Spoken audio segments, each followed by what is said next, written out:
கடும் போக்குவரத்து நெரிசலை கருத்தில் கொண்டு சென்னை வண்டலூர் 2வது புறநகர் பேருந்து நிலையம் அமைக்கப்படும் என்று முதல்வர் ஜெயலலிதா அறிவித்துள்ளார்.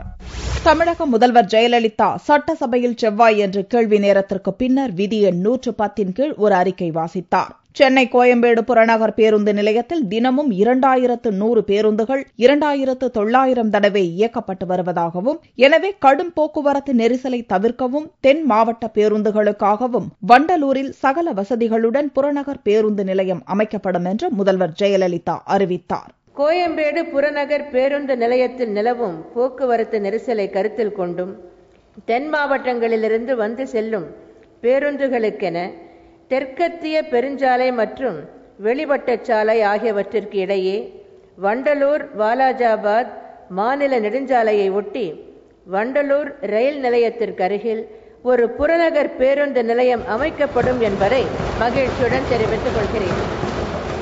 புறநகர் பேருந்துகளை இயக்குவதற்கான இடம், மாநகர பேருந்துகளை இயக்குவதற்கான இடம், வாகனங்கள் நிறுத்துவதற்கு தேவையான இடம், போக்குவரத்து பணிமனை வசதிகள், 2 சக்கர மற்றும் 4 சக்கர வாகனங்கள் நிறுத்தும் இடம், பொதுமக்களுக்கு தேவையான உணவகங்கள், சிறு கடைகள், பொது கழிப்பிட வசதி ஆகிய எல்லா வசதிகளும் ஏற்படுத்தி தரப்படும்.